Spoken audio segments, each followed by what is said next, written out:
Welcome to the Heads Together podcast.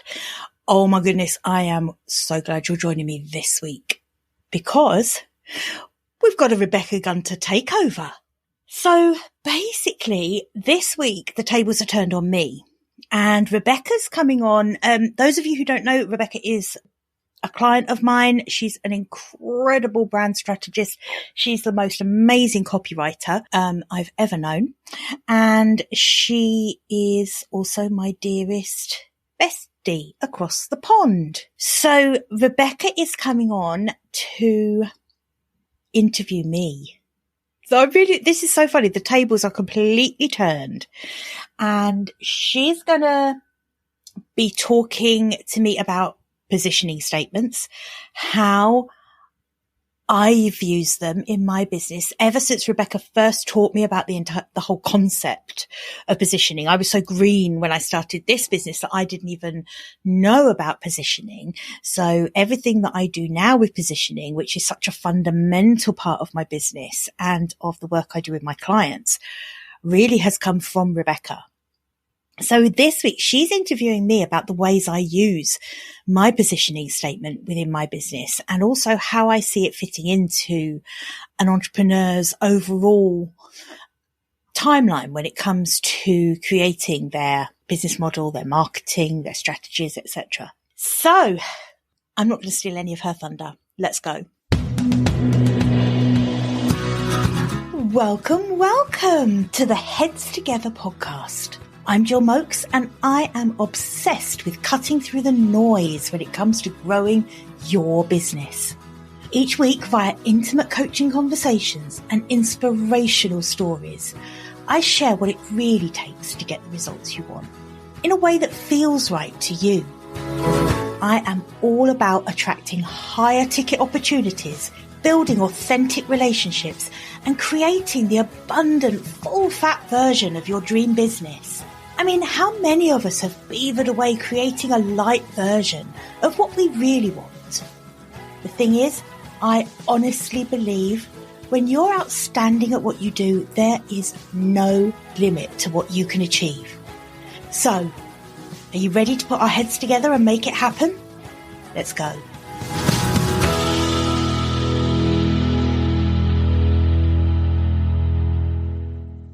Jilly, I'm here to give you a dose of your own Jill pill. I'm taking over your podcast today. I love it. I am taking over your podcast today. You have no choice. This is a friendly takeover for the next 35 to 40 minutes. I have an agenda. Oh my God. I cannot get over the ability that you have to take this delightful little marketing tool we have called the positioning statement, which is a single statement that answers who, what, why, where, and when for any business, project, or endeavor, and rock that puppy in application. And I want to interview you about how you do that because even as a, fluff my hair marketing expert darling, adjusts my sunglasses and throws a feather boa over my shoulder, I sometimes have trouble articulating how to apply this little beauty to business. And I'm asking you on your own dang podcast if you'll have a conversation with me about it. I would love to. You know how much I love positioning. It's my favorite thing to do, right? And you and I have been at it for a long time, since our very first conversation together, when you told me really what positioning was. Until then, I didn't understand what positioning was at all, let alone how incredibly important it is. What a segue, because I think it's important in this episode, in this takeover, to not just dive into all this delicious content without letting our audience know exactly what a positioning statement is and why you chose to embrace the exercise of creating one, and how it was worth your time at all to crawl through the glass and figure out the answers to the following questions. Who are my people? What do they need? Who am I? What do I deliver? And why am I special, different, or the one? Jilly Mokes, why did you care so much to go through that exercise for the very first time? And why was it so worth it to you that you do it for every single project you have, great and small, from a business to a book to a chapter to a new social media platform? We get real deep in it. Right. We do. I'm obsessed with it. Obsessed. And in answer to that question, why? It's because when you first taught me what positioning was, I was kind of wandering into entrepreneurship. So this, as most people will know now, this is my third business. And only since I started this business as a coach have I really understood what positioning is and applied it. In the first two businesses I ran, one as a virtual assistant, and then the second business as the owner of a VA, an online business management agency. In neither of those businesses did I ever position myself in the market and position my business. It was only when you taught me the importance of it did I do it for this business. And since then, I haven't looked back. It changed everything for me. Sometimes I think when I say that, people think I'm blowing smoke up your ass or something because, it's like I make such a big deal of positioning. But it genuinely changed everything for me. It gave me that, it's overused phrase, it gave me the North Star. It made me think. So part of the beauty for me of positioning everything is the thought process that you go through to come up with that single statement. Like you said, a positioning statement is a sentence. But it's so much more. It's the thought process that you go through to get to that sentence, the laser focus on each of those questions that gives you the clarity like I'd never had before in terms of what I was trying to achieve by running this business.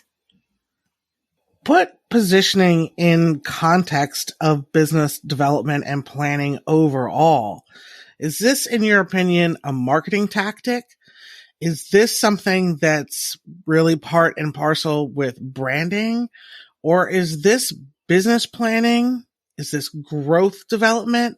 Where does this fit in the ecosystem of creating your full fat business by design? Great question. What a great question. So when I work with my private clients, we kind of follow a very loose framework depending on where they are in terms of the establishment of their business. So we tend to begin with their vision for what they want. We then move on to their goals, what they actually want to achieve in terms of their financial goals, their lifestyle goals, and their reputational goals. We then move on to building out their business model. What are their revenue streams? Who are their clients and how much are they charging? We then move on to their strategies in terms of developing that business, in terms of marketing, sales, operational strategy, all of that kind of thing. And then we go into the weeds of systems if they want to go down that deeply with me. Usually we're kind of goals to strategy is where we do most of our work together. So in answer to your question about where does, in that whole process, that Mokesy method, which makes me laugh every time I say it, where does positioning sit there? I think a lot of people would put it in the strategy. They would say it's a marketing thing, it's a branding thing. For me, it actually comes right before we go into business model. Because only when you know who you are, who are your people, what do they need, how can you create a business model that identifies the right products, services, offers at the right prices for the right people until you've done that positioning work. So when you're positioning your business as a whole, that sits before you even decide on the final business model that you're going to run with. Obviously, if your business is more established, doing this whole process, doing positioning, if you like, at any stage is going to make you retrospectively go back and look at your business model and look at your offers, look at your services, etc. Now, what comes out the other end of the positioning in terms of your messaging, etc., is what's going to make your marketing completely fly. It's going to make your brand visibility go through the roof. It's going to make your lead generation take off, which will then result in more sales to the right people of the right products. But you can't do it in the wrong order. You will never have a great marketing strategy if you have not positioned, 1, your business, 2, your offers. Damn, Julie, I need that on a t-shirt. But let me ask you a question. Even seasoned entrepreneurs might push back and say, hey, I understand my ICA. I know that my people are women between the ages of 25 and 40 who have disposable income and they go to the gym and do this thing. Mm-hmm. I've even written an extensive summary about my market, the demographics of it, and tried the best I can to kind of get inside who they are as people through just kind of traditional business planning. Why do I need to go now and do the additional work of squeezing this into one single sentence? Good question. Because you're right. I think a lot of people do positioning, or part of positioning, I think, without necessarily consciously creating a positioning statement. But that, for me, is where the magic lies. And it actually ties the two uses for me of the positioning statement together. One is in establishing your business model. So that's the fundamentals. That is, who are my people and what do they need? But then when it comes to your marketing messaging, who are you and why are you different and what do you deliver? That's the part that makes your messaging sing. So when you create this magical statement that pulls both of those two parts together, that's when things start to really happen. And logistically, why it's important to have it in a sentence is that primary reason, you can fit it on a Post-it note and stick it everywhere so that you're looking at it all the time. And this is what I do all the time. I have mine up on the wall. Because we've positioned my business a few times, when I've pivoted, when I've changed my focus of my business, straight away we go back, we reposition. When I decided to start writing my book, absolutely position that book. Who's it for? What does it deliver? The questions are always the same. The sentence you come up with becomes this kind of like a mantra.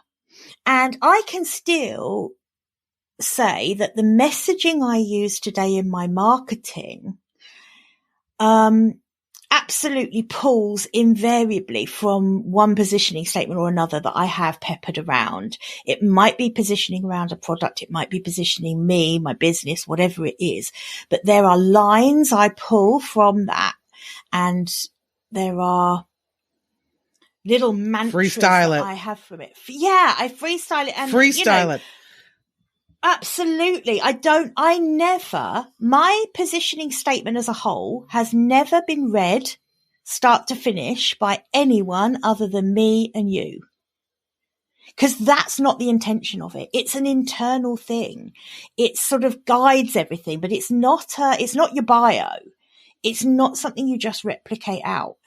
but you pull parts of it where it's relevant into your marketing messaging, and you always have the whole thing in the back of your mind.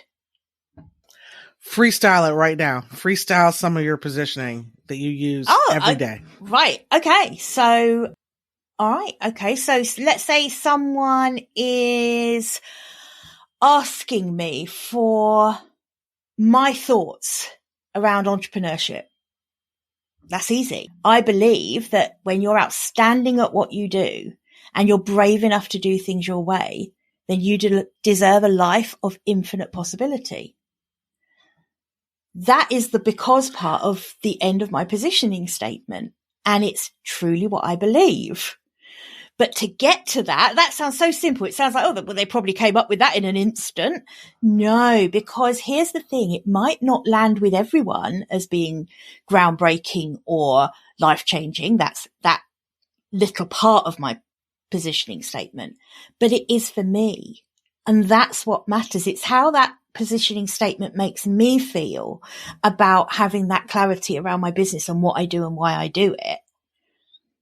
That is what matters to me. So for freestyling little snippets of it, that comes so easily for me because I have there's lots of little lines. One of them is co-creating wild visions. You know, you'll see that in my social media copy every now and then. Sometimes I'll use it as a hashtag even, you know. I'm just trying to think of other things I do. Ambitious, freedom-seeking, ambitious entrepreneurs on the grow. People will definitely have seen that probably in my forming part of my LinkedIn bio, or, you know, these little snippets of my positioning statement appear everywhere. I just don't regurgitate the whole statement because that's not what it was for.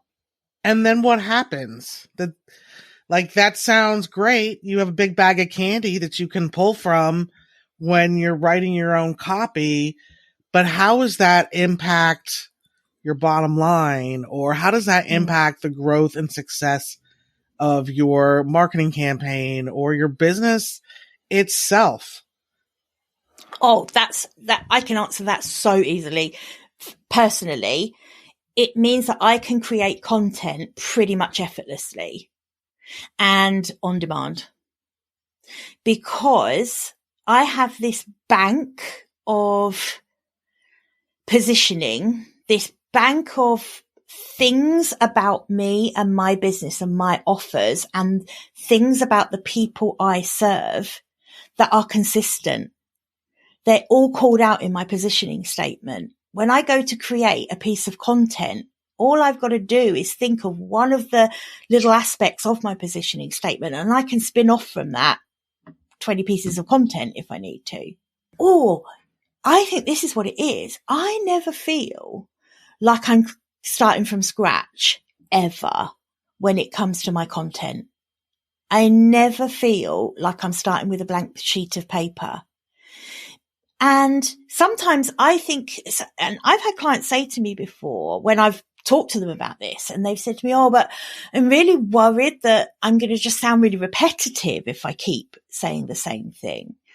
And I always give the same answer. Great, because that is what builds a brand. That's what makes you recognizable.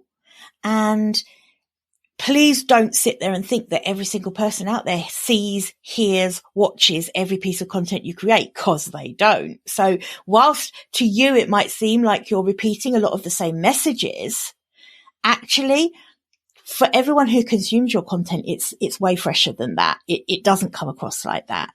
And it's really important to have a style that becomes recognizable, to have catchphrases or words that are recognizable, right? Jilly, you are a woman after my own heart. The words you're saying are giving me, you taught me everything infinite I know. life. Oh, come on. Say it again. One more time. Just kidding. What do you think, though, is the difference between positioning and messaging? Those are two words we hear out there all the time. Like, oh, you got to get your positioning and you got to get your messaging. We already let our friends at home know that positioning ties together who your people are, what they need, who you are, why you exist in the world and do it or do the thing or why it has value. And then all centered around like whatever the business model is that delivers. So everybody by now is already an expert at what a positioning statement is, but Right. you're tossing around messaging a lot and you're talking about little phrases and ideas. So how do you create a distinction between those two for yourself and the projects that you work on? So for me, the positioning statement is the sentence. It's the really distilled down, set small number of words, relatively speaking, that make the final cut into this positioning statement. It's the best set of words that I can come up with that really reflect the way I feel about my business and that really clarify who I serve and how I serve them. Your messaging is almost the firework that comes off from that platform of positioning. So it's taking each part of your positioning statement and thinking, okay, so if I now know that that is who I serve, what's their language? How do I speak in their language and what words do I use? Well, the chances are if you've done that thought process really thoroughly, you have lots of options for each of the parts of your positioning statement. Who am I? Who do I serve? How do I serve them? You roll this off your tongue way better than I do, and what makes me different? There will be lots of ideas that came up for you when you're writing that didn't make that final cut. Those start this fireball of messaging because they might not have made the final cut for your positioning statement, but they absolutely can start forming and padding out the themes around your messaging. So for me, what messaging is, and messaging is not copywriting. This is another mistake that I see a lot, which is that people think that their messaging, to nail their messaging, they just have to be a good copywriter. And it's way more than that because the messaging is the strategic thought that goes into what words end up on the page or what words you speak on a podcast. For me, the messaging is all about really understanding who your audience are and then really understanding the message that you want to get across to them and how to do that in the words they recognize, understand, and speak themselves. For me, an example of poor messaging for me on this podcast, for example, would be me coming on talking about the latest funnel for low ticket offers and getting into massively detailed tech speak about it. Now, that would be me missing the mark on messaging. I might do it in a really eloquent way, and I might give the best overview of this very high-tech piece of kit for selling a high-volume, low-ticket offer. But in terms of the messaging for the audience that I know I have, and the clients that I work with, that messaging would be so off because the clients I work with have higher ticket offers. They aren't interested in tech. They outsource that side of things to their team or to a VA. What I might be saying might be really spot on for a different audience. My messaging for my audience would be so off because it would not be relating to what I do and how I serve them. And it wouldn't be relating to what they want. And it wouldn't be a reflection of what makes me different for them because it would be kind of painting myself as something I'm not. So whilst it might make a lot of downloads on the podcast, for example, would it be the right messaging for me using my podcast as a marketing tool? No, absolutely not. What would be the worst case scenario if you did not have the right messaging? Like, what would the impact of that kind of like, I would call that kind of content without intent, So you're just kind yeah. of putting something, oh, well, funnels, that's business. We're talking about funnels then. Let me show everybody how to do it. And you're just checking a box of having one more show kind of under the belt. How does not putting intent behind content and putting out the wrong messaging hurt your brand? Oh, goodness. Let me count the ways.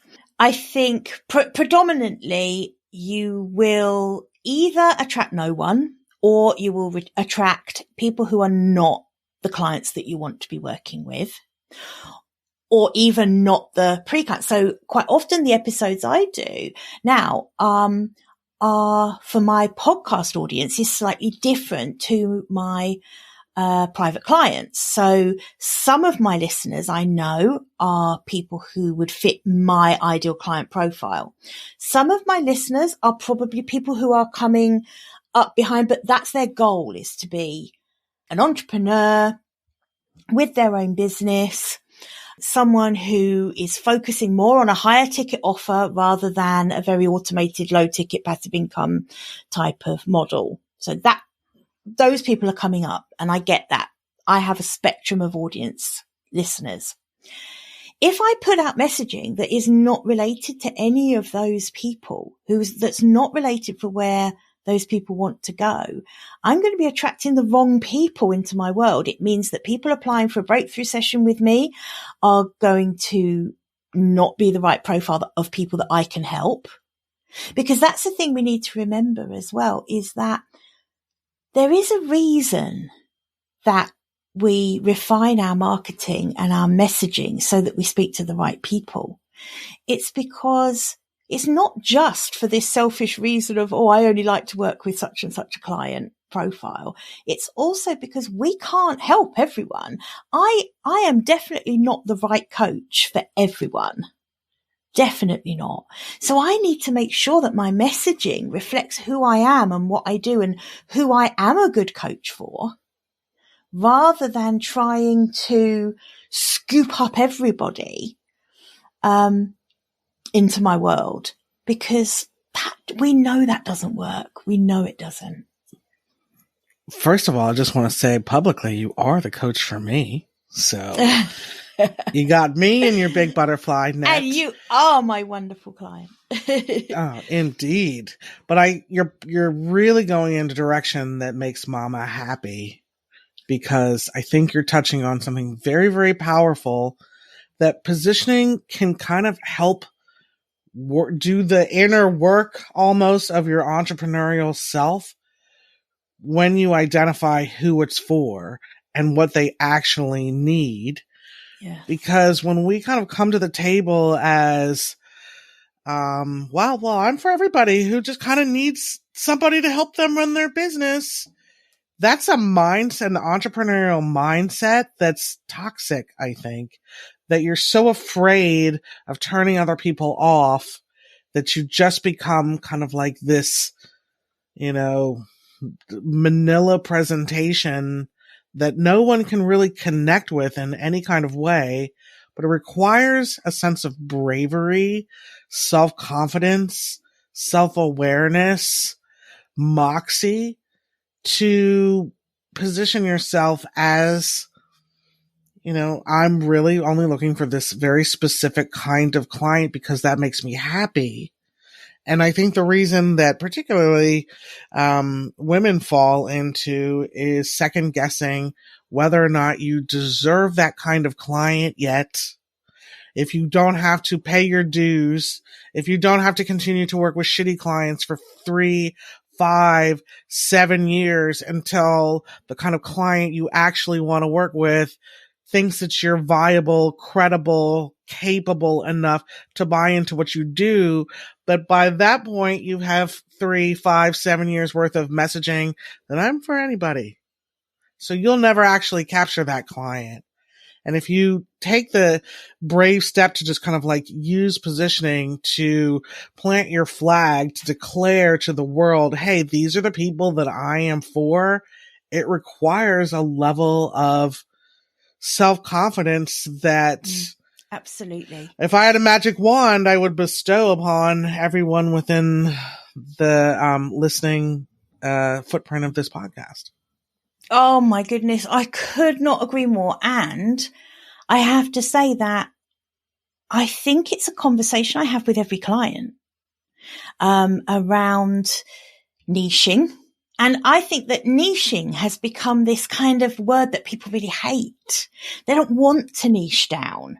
But I think that's because they've kind of been at the end of some kind of, I don't know, instructional around how you niche. You must niche down to this absolute granular level. You know, that's not true.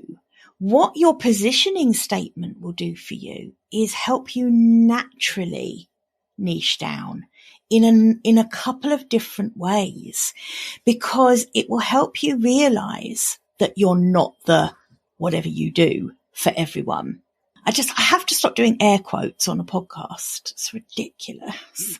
People at home, imagine Jilly, air quotes. Ding, ding. Exactly. But it's so true. People struggle to niche down. I certainly know coaches in particular really, really struggle to niche down, you know, and it is that scarcity mindset that comes in. You know, I really want to sign more clients, so it makes no sense to alienate some of my potential clients. Absolute opposite is true. And that's what positioning helps us do. It helps us get really clear on who we are and therefore get really clear on who we serve and how we serve them, which helps you niche, and then why you're different. And that helps you niche down. And niching down really is the thing that comes into play again with messaging. So positioning statement helps you niche down. Once you've niched down, it's even more important that your messaging is on point, because suddenly you've got this tight group of people that you are speaking directly to. So combine that with massively on point messaging that really understands those people's pain points, their idea of what they really want. Speak directly to those things, and that will transform your business. I would say if there's one thing that crushes most businesses that I see out there who aren't achieving what they want to achieve, it's poor messaging. Well, I think that also comes from a level of, well, either, I don't know, obtuseness about the power of it, or just kind of like a blind spot. But also this imposter syndrome we touched on earlier, to declare to the world, I am an overpaid consultant and I am for people who only want to meet once a month, but that conversation is worth $1 million.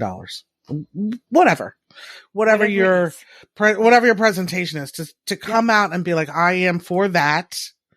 And then the second part, I think that is really, really hard, that nods to this kind of self-belief or self-actualization, is in the who needs part. So once you can identify, oh, like, okay, I'm for, entrepreneurs, business builders, and change makers. Who need what? We often get really trapped in the need is an administrative lift. The need is a wagon puller. The need is someone who can do this thing. So if you were a VA, you might say, who needs someone who can handle the day-to-day stuff. That's not what your client actually needs. They don't need a body to fill a role. They need a transformation. They need a problem solved. They need to go from point A to like point D or Z or B or wherever it is that you've decided strategically to move together. But people can't get past this, like, 20 years of experience. I am a communication like, they can't get kind of past their resume or what they deliver in terms of support or a lift, and get really deep into what your client actually needs. They need to build an unrestricted business. They need to enter a new market space. They need to be better at public speaking. They need to capture an audience. There's just 1,000 different ways you can kind of approach what their need is. But when you get stuck in the wagon pulling part of it, your messaging also becomes, you're just like one of a cajillion service providers who are trading money for time. However, it's very, very difficult to see out of the, I can do, marketing plan execution and implementation, social media management, get past your benefit, your features and kind of move into the benefits of working with you.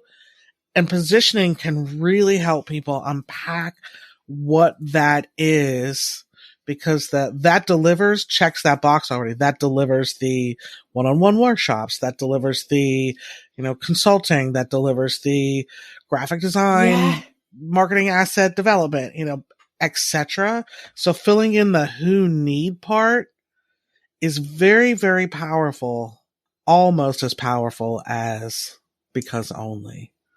These are all tied, I think, to self-awareness, self-actualization, living your brand. I'd love to share my who need. Please do. We can't wait to hear what your people need. Yeah, so my people need to discover and design a new reality and a life and business lived on their own terms. So shut up and take my money. Right. Yes. I mean, that is what my people need. You could have easily positioned that, who need a coach to help them, who need a guide to show them, that's wagon pulling. That's wagon pulling. Instead, you're like, my people need a life of their own choosing and the belief that it's for them. Absolutely. Absolutely. And when I was coming up when we worked together on my positioning, so when we were coming up with that final positioning statement, of which that is a small part, there would have been other phrases like, for example, they need confidence. They need self-belief, because those are the things I deliver in terms of coaching. So another part of my positioning statement is that I deliver the map, the mindset, and the motivation. Now, those three words, what a brilliant distilled version of what I do. Yes, I deliver the map. So yes, I tell them, do this thing next when that's required. But I also deliver the motivation. So the cheerleading, you've got this, you can do this. And then also the mindset, the really deep work around imposter syndrome, around, can I really do this? Am I good enough? The money mindset that throws them off track, all of those things. But in my positioning statement, it's distilled into three words: the map, the motivation, and the mindset. Can confirm that you do all of those things. Oh, I know from personal experience, and anyone who's ever worked with you. I know this isn't a Jilly commercial, but let's take a moment right now and shout out that you absolutely deliver those things. How did you get the courage to start thinking about, my clients need confidence, rather than, my clients need a step-by-step process, or my clients need systems, or my clients need someone to talk to? How did you yourself get into that kind of brain space to be able to ideate that beautiful 3-word alliterative that encapsulates your brand so well? So that's interesting, actually. The way that happened is that clients would come to me saying, I'm overwhelmed with my business. I want better systems. I want better strategies. I don't know what, I think I need a new offer. Very, very transactional things. That's what they would come to me with and say, can you help me put together a business plan? Can you help me write my marketing strategy? Those would be typically things that people would come to me for. But as soon as we would start working together, it would always be this kind of backwards movement to really dive into mindset work first, because quite often the problem was never the transactional stuff. Their strategies weren't wrong. Their business model wasn't wrong, and they already had great offers. What was missing was the confidence and the self-belief that they could sell them. So that's always a big part with any client working with me now. It's two things. They lack the confidence to take a risk and try something new. And they lack the confidence to put themselves out there and make sales, which is why we're all in business after all. Well, this is a hindsight is 2020 conversation, meaning, I paid attention to how my clients worked with me. What they were asking for and what they needed were two different things. How would you coach somebody who was maybe starting something new or kind of creating a 2.0 or 3.0 version of themselves using a positioning statement for work that hadn't happened yet? Or they didn't have the benefit of saying, well, I just have listened to my people for the last 2 years and here's what the Lord is telling me. Yeah. I think a positioning statement needs to be true today and also aspirational. Can you speak to that? Yeah, I completely agree. And I think that one of my huge things is around not creating a light version of the business you really want. And I think that is something that a positioning statement really helps us with. Again, I'm going to come back to it again. The thought process we go through creating that positioning statement is so expansive. It's really hard to do the work behind writing a positioning statement by saying, well, I'm going to start with just a $25 course. And I'll just kind of do that and see how I get on. Right. No, that's going to be a hard business to position, right? It helps people think bigger. And one of the things that I would do differently if I could go back and start my business again is that I would have thought bigger and I would have cultivated the confidence in myself to think bigger from day one. Because in terms of making progress in your business, it doesn't actually matter how big your goal is. The process of growing your business is the same. So why wouldn't you have the goal to achieve the thing you really want?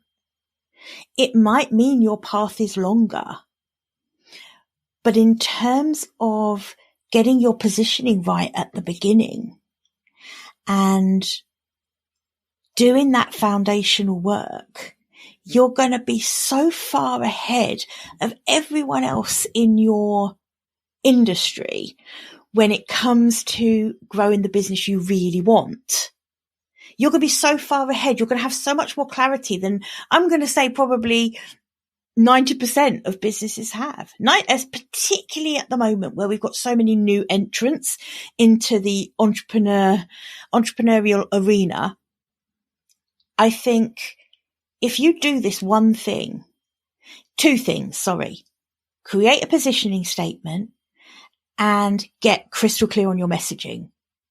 If you just started your business and did those two things, you would put yourself in the top tiny percentile of people who are on a trajectory to success, as opposed to the people who start a business, copy what the closest guru influencer to what they want to do is doing, try and kind of piecemeal that together without doing that really foundational self-work, the confidence to go for what you really want, the positioning of who you do, understanding your target clients inside and out, talking to them in a voice they understand, creating the offers they need.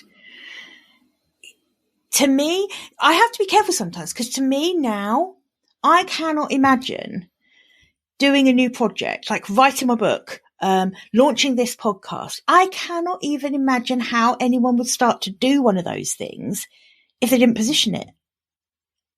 So it's almost got to a point where it's so obvious to me how important it is, but I have to remind myself it isn't as obvious as this to people who don't know about it, because it wasn't obvious to me when I started. It's a formula. So if you can just kind of start thinking about that formula over time, it really does set you up for success in so many ways. When I'm copywriting for a client and I haven't done positioning, I will squint at that screen for 4 hours, fighting with the cursor. Where do I start the story? If that ever happens, generally, once I kind of am aware of it, I will stop everything I'm doing, go back and write a positioning statement just to give myself the structure of writing the thing. So like you, I position all my calls on Calendly. Who is this call for? What do they need? What are we delivering on this call? Who and why is this a different call than they would have with a different kind of business person or a different kind of colleague or a different kind of partnership? Why does that matter? And then when I go to write all the copy that goes around, a Calendly call requires, the call itself needs copy, the reminder needs copy, the calendar, invite gets copy, the follow-up gets copy. If you've positioned the call itself, everything stays so tight and, cohesive and smooth and approachable and friendly and branded that the sales process goes so much smoother. And that's actually where I want to transition and close out our conversation today, which is around doing the work of positioning and how it impacts your ability to sell. I'm going to lead us with a KPI. A KPI being a key performance indicator, something you should look for out in the universe. The minute somebody that is not on your team spits your messaging back to you, it's a wrap. That is a closed deal.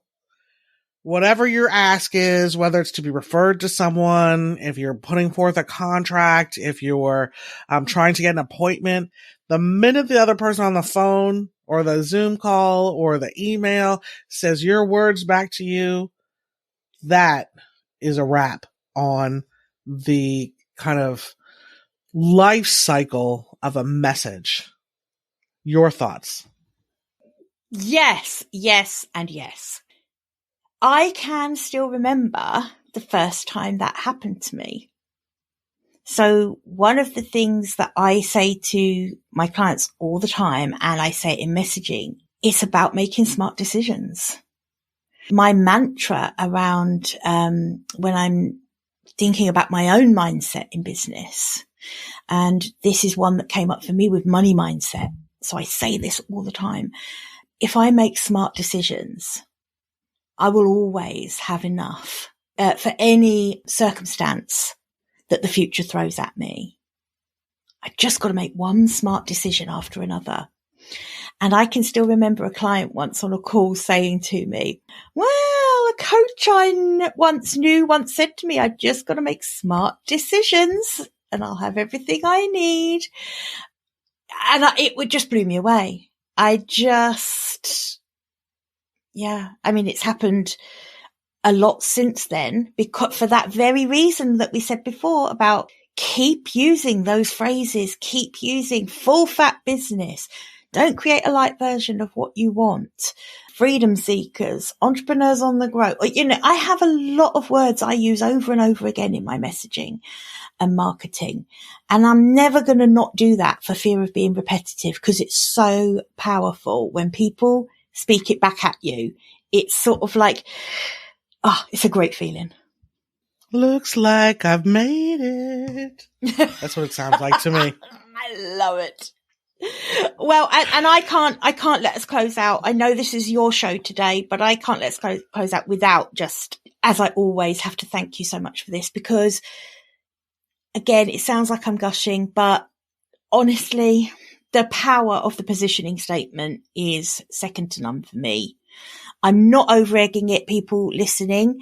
If you take one thing away from this, please reach out to Rebecca. Please, contact for her will be in the show notes, but please reach out and learn how to either get her to write your positioning or teach you how to do that, because it's so powerful. And there'll be ways that you can work with Rebecca that will be in the show notes.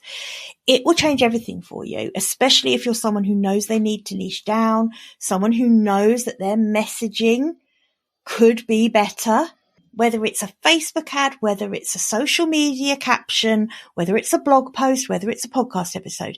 If you're not getting the traction that you want from it, I will put my money on it being something is out with your messaging.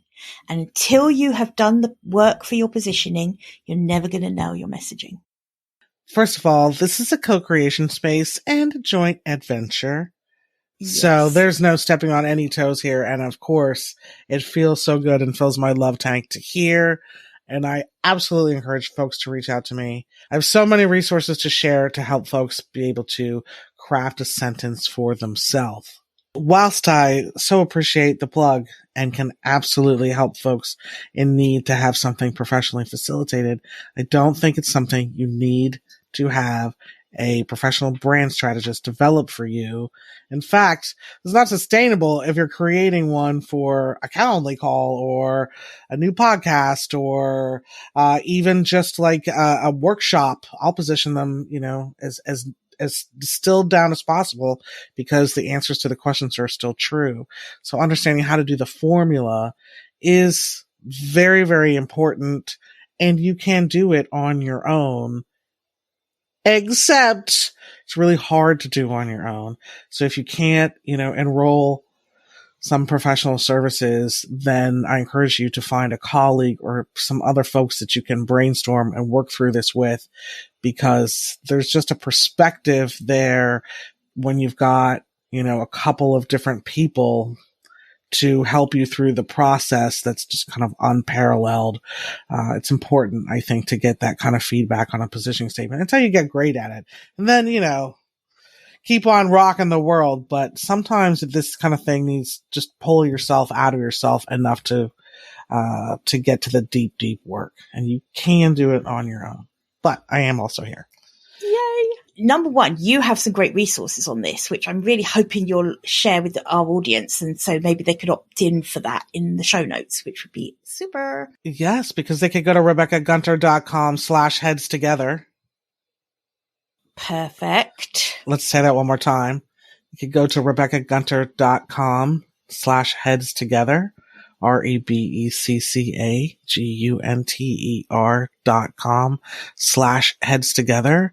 And there are positioning resources there specifically for your audience. Perfect. Do go and check those out. Again, I'll put the link in the show notes anyway. Jilly, this was so much fun taking over your podcast to talk about positioning. I almost felt you nailed it. My God, I hardly had to say a thing. You're the easiest person to interview in the entire world. Oh, what's the next thing you're going to position? Oh, okay. What's the next thing I'm going to position? What a good question. I will tell you, actually. And I'm probably going to do it this afternoon. I have recently discovered Substack. So, I have a new newsletter, which is really exciting. And it's kind of like, it's not just for my potential client type listeners. It's very much bringing into my newly discovered world of writing and everything that I'm enjoying by bringing my book to life. So Substack is my kind of, it's going to be a bit of a wider platform, I think. But I don't know yet because I haven't positioned it yet. But that's on my agenda. The excitement on your face is delightful. Yes, I love it. Yeah. Okay. That's good news. I can't wait to see it, hear it, see the phrases peppered all over the place. Your robust marketing mix, juicy. Perfect. Thank you so much. I think we're going to wrap up now. So I'm going to say goodbye for now. I'm going to thank Rebecca again for hosting today. And isn't she just amazing? And I'll catch you next week. Same time, same place, normal, back to me, I'm afraid, next week. So any of you who loved Rebecca really too much are going to have to petition her to start her own podcast. So, there we go. All right. Thanks, everyone. And see you next week. Bye for now. I hope you enjoyed this episode and that getting our heads together this week has filled your mind with what's possible. If you love the show, would you do me a massive favour, please? Would you leave a 5-star rating on Apple Podcasts? It would really help me put more heads together, reach more ears and expand more minds. Until next week, bye for now.